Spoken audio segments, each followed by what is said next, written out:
Кыргызстанда таажылуу вирус жуккан дагы 14 жаңы учур катталды. Алардын 7-өсү Ош, 7-өсү Жалал Абад облусунда. Вирус жуктургандардын эң кичүүсү 1 жашта, эң улуусу 68 экени кабарланууда. Көпчүлүгү мурдагы бейтаптар менен байланышта болгондор. Алардын 7-си Жалал Абад облусунун Сузак районуна жана 7 учур Ош облусунун аймагында катталды. Кара Суу районунда 1 учур, Ноокат районунда 3, Өзгөн районунда 3, 14 кишинин ичинен 10 аял киши, ал эми 4 эркек киши. 5 киши умрандан келгендердин арасынан, ал эми 9 киши мурда катталгандар менен контактта болгондордун арасынан аныкталып отурат. Ошону менен Кыргыз Республикасынын аймагында 58 тастыкталган COVID-19 учуру катталды.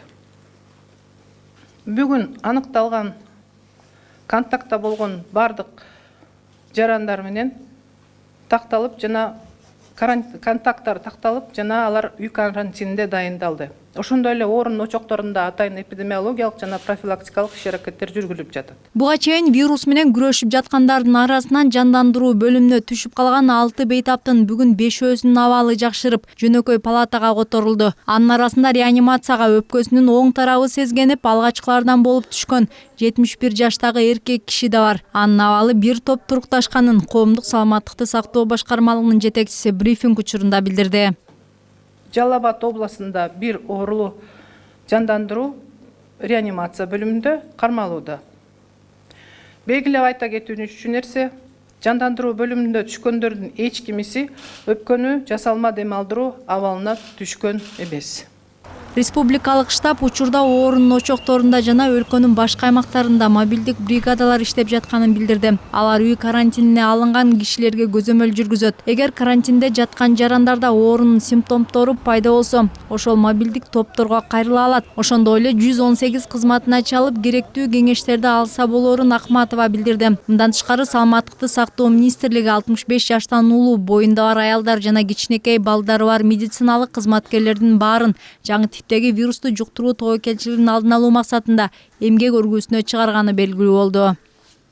Медициналык кызматкерлердин ден соолугун сакташ үчүн, коопсуздугун камсыз кылыш үчүн Саламаттыкты сактоо министрлигинин дагы бир буйругу чыкты. Бул буйруктун негизинде 65 жаштан өйдө медициналык кызматкерлер, боюнда бар медициналык кызматкерлер жана жаш балдары бар, ошондой эле хроникалык оорулары бар медициналык кызматкерлер атайын отпускаларга жиберилди. Бул отпускаларда алардын айлык акылары сакталат. Ал арада таажылуу вирусту жуктурган чет жерде жүргөн кыргызстандыктардын да саны өсүп жатат. Акыркы маалыматтар боюнча Бириккен Араб Эмиратында 1 кыргызстандыктан, Пакистанда 3 жарандан вирус аныкталган. Испанияда дагы 1 кыргызстандыктын анализи вирус жуктурганын көрсөткөн. Алардын абалы азыр туруктуу. Жогоруда аталган өлкөлөрдө дарыланып жатышат. Шынара Нурсеитова, Алтынбек Саакиев, Нью ТВ.